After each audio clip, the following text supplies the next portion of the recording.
आपके गार्डन में भी बहुत से काम इस समय चल रहे होंगे। तो हेलो फ्रेंड्स, मैं सुजीत कुमार और आप देख रहे हैं ग्राफ्टिंग टेक यूट्यूब चैनल। तो आज जैसे पिछले वीडियो में मैंने आपसे कहा था कि वाटर एप्पल के प्लांट की रिपोर्टिंग के साथ हम इस जामुन के पौधे को भी रिपोर्ट करेंगे। 3 साल का ग्राफ्टेड पौधा है। अब यह पौधा इस कंटेनर में जिसमें लगा है, इसमें रूट बाउंड हो चुका है। इसकी या तो हम रूट प्रूनिंग करें या फिर इसे एक बड़ा कंटेनर दें, मगर अब हमें इस पौधे से फ्रूटिंग लेनी है।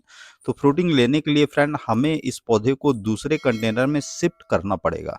देखिए, हमने कंटेनर जो लिया है लगभग 40 लीटर का एक कंटेनर है और इसमें हमने ड्रेनेज होल बनाए हैं। पूरी प्रोसेस आप देखेंगे। इस समय यदि फ्रूट प्लांट आपके पास भी हैं, डोरमेंसी टाइम लगभग खत्म हो रहा है पौधों का, तो आप भी रिपोर्टिंग कर सकते हैं। तो हमारा यह पौधा 3 साल का हो चुका है। पहले यह छोटे पॉट में लगा था, फिर इसकी उम्र के अनुसार हमने इसे एक बड़ा पॉट दिया। अब इस पौधे की ऊंचाई लगभग 6 फीट है। इसकी एक बार प्रूनिंग की थी, वरना यह 9-10 फीट का पौधा हो चुका होता। मगर इसे हमें टेरेस गार्डन में रखना है, तेज हवाओं से बचाना है, इसलिए इसकी हाइट को मेंटेन करने के लिए हमने इसकी प्रूनिंग की थी। और आज फ्रेंड लगभग 3 साल के प्लांट को हम दूसरे कंटेनर में शिफ्ट कर रहे हैं। तो इस तरह के पौधे यदि आप भी लगाते हैं तो उसकी शिफ्टिंग में किस बात का ध्यान रखना है, मिट्टी का रेशियो क्या होगा, इन सभी बातों को हम ध्यान देंगे। तो यहाँ पर इसका ग्राफ्टिंग पॉइंट है, तो हमेशा यह ध्यान दें कि आपका ग्राफ्टिंग पॉइंट मिट्टी में ऊपर रहना चाहिए। यदि आपने खरीदा है पौधा तो इस बात का ध्यान रखें, कोई भी ग्राफ्टेड पौधा उसका ग्राफ्टेड पार्ट मिट्टी में दबना नहीं चाहिए। इस बात को आप ध्यान में रखें। तो फ्रेंड देखिए, हमारी जो कंटेनर है उस पे हमने ड्रेनेज होल साइड में बनाए हैं, आप देख रहे हैं, नीचे नहीं बनाए हैं। कारण इसका ये होता है कि जब बड़े प्लांट की आप वाटरिंग करते हैं तो हल्की सी पानी इसमें नीचे स्टोर रहता है, जो कि यदि आप पानी नहीं भी देते हैं तो ये पानी लेके पौधा सरवाइव करता रहता है। हमने साइड में ड्रेनेज होल बनाए हैं। तो फ्रेंड आइए अब हम ड्रेनेज होल को बंद करेंगे, मिट्टी कैसे बनी है यह देख लेते हैं। तो यहाँ पर हमने 40% नॉर्मल गार्डन सॉइल ली है, मतलब इसे हम कंस्ट्रक्शन सैंड मिट्टी जो होती है, जमीन में जो 1 फीट के नीचे की जो मिट्टी है उसका उपयोग आपको पौधों की रिपोर्टिंग में नहीं करना है, सतह की मिट्टी का उपयोग आपको करना है। तो हमने 40% नॉर्मल गार्डन सॉइल, 30% काऊ डंक लिया है, 10% पत्तों की खाद, 10% इसमें कोकोपीट और 10% हम इसमें राइस हस्क का उपयोग कर रहे हैं। कुछ और चीज़ें भी मिलानी है हमें इसमें, तो वह भी आप वीडियो में देखेंगे। किस तरह से रिपोर्टिंग करना है वह भी देखें, ताकि आप भी अपने बड़े प्लांट की रिपोर्टिंग कर सकें, या किस तरह के सॉइल मिक्स में आपको पौधे लगाना चाहिए इसका भी आइडिया आपको इस वीडियो में होगा। कुछ और जानकारियां भी हम बीच बीच में इसके विषय में बात करते रहेंगे। तो फ्रेंड देखिए, मिट्टी हमारी, जैसे हमने इसमें 30% गोबर खाद ली है, 10% राइस हस्क, 10% कोकोपीट और 10% के आसपास पत्तों की खाद, तो यह एक बेहतर बिल्डेन सॉइल बनेगी। जो पत्तों की खाद उपयोग की है, जैसे आप जानते हैं कि जंगलों में, पहाड़ों में किसी भी पौधे को कोई खाद नहीं देता, तो यह पत्तों की खाद ही है जो पौधे को लंबे समय तक सरवाइव कराती है और फ्रूटिंग के लिए तैयार करती है। तो देखिए, हमने इसमें पत्तों की खाद का भी उपयोग किया है। पिछले वीडियो में भी आपने देखा था कि हमने थोड़ी सी ज़्यादा मात्रा में पत्तों की खाद उपयोग की थी, लगभग 15%। तो ऐसा आप भी कर सकते हैं, कम ज़्यादा मात्रा आप घटा बढ़ा सकते हैं। बहुत ज़्यादा मात्रा का उपयोग भी आपको नहीं करना है। इस बड़े प्लांट की रिपोर्टिंग में लगभग 5 ग्राम के आसपास हमने इसमें फंगिसाइड मिलाया है। लगभग 10 ग्राम के आसपास हम इसमें सीवेट फर्टिलाइजर मिला रहे हैं, और कोई भी अन्य चीज हम इस समय रिपोर्टिंग के समय इसमें नहीं मिला रहे हैं। लकड़ी की राख हमारे पास थोड़ी सी है, लगभग 1 मुट्ठी हम इसमें लकड़ी की राख का उपयोग करेंगे, क्योंकि जामुन का पौधा हमारा जल्दी ही फ्रूटिंग पे आने वाला है। इसकी रूट्स को हमें बिल्कुल भी नहीं छेड़ना है। सेम रूट्स के साथ हमें पौधे को ट्रांसप्लांट करना है, इस वजह से लकड़ी की राख का उपयोग भी इस वक्त हम कर रहे हैं। अन्यथा यदि अन्य सीजन हो तो उस समय पे आप लकड़ी की राख का उपयोग न करें। यह फ्रूटिंग टाइम है, इसमें पोटेशियम वगैरह भरपूर मात्रा में होता है, इस वजह से इसका उपयोग हम मिट्टी में कर रहे हैं। तो हम इसके ड्रेनेज होल को बंद करने के लिए नारियल की छाल का उपयोग कर रहे हैं। उसको थोड़ा रोकने के लिए हम साथ में मिट्टी लगाते जा रहे हैं। तो इसी तरह से आपको भी इसके ड्रेनेज होल किसी भी माध्यम से बंद करना कर सकते हैं। आप कपड़े का टुकड़ा ले सकते हैं मोटा, या सेडनेट का टुकड़ा ले सकते हैं, ऐसी चीज से जिससे मिट्टी आपकी बह के बाहर ना जाए और ड्रेनेज होल भी बंद ना हो।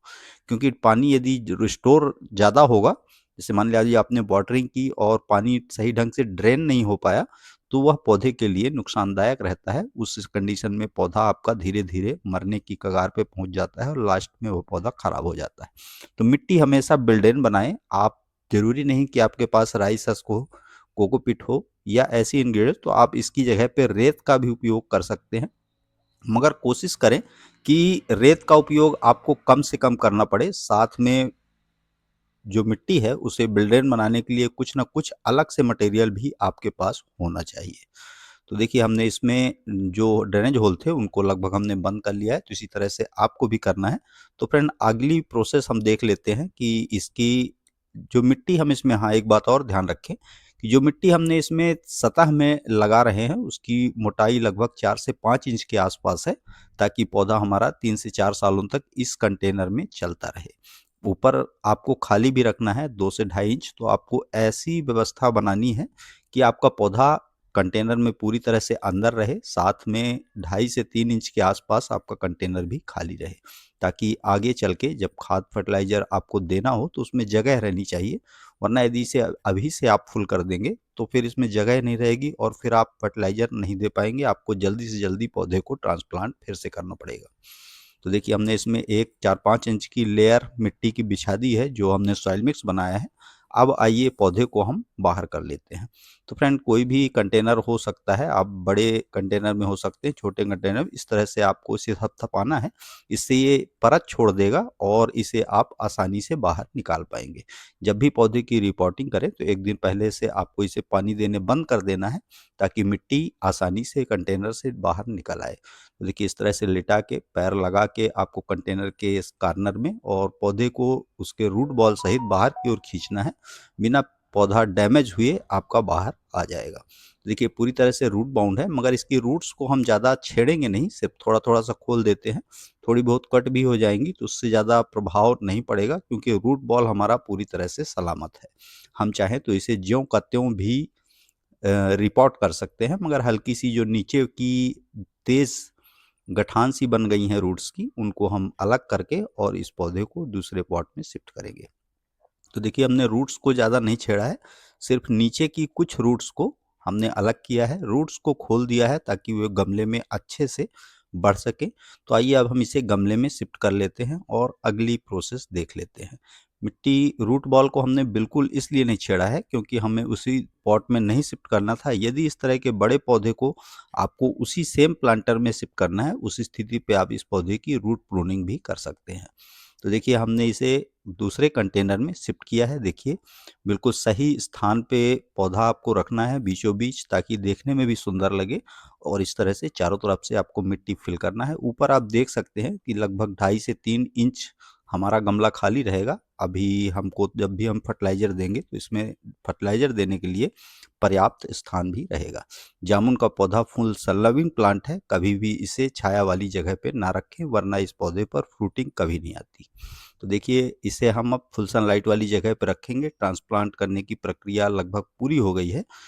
तो चलिए अब हम इसे इसके निर्धारित स्थान पर ले चलते हैं और इसकी एक बार फुल वाटरिंग करते हैं।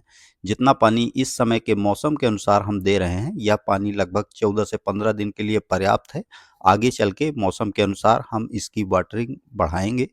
तो आइए अब हम इसे पानी दे देते हैं। तो अब हम एक बाल्टी में पानी लेके आए हैं, लगभग 7 से 8 लीटर वाटर है, ये पानी है, और इसे हम देखिए पॉट्स में दे रहे हैं। फुल वाटरिंग कर देनी है, कितना पानी दीजिए कि ड्रेनेज होल से बाहर निकल जाए। तो देखिए फुल वाटरिंग करने के पश्चात यह ध्यान रखें कि इसे ऐसे पौधों को हमेशा आपको धूप वाली जगह पे रखना है।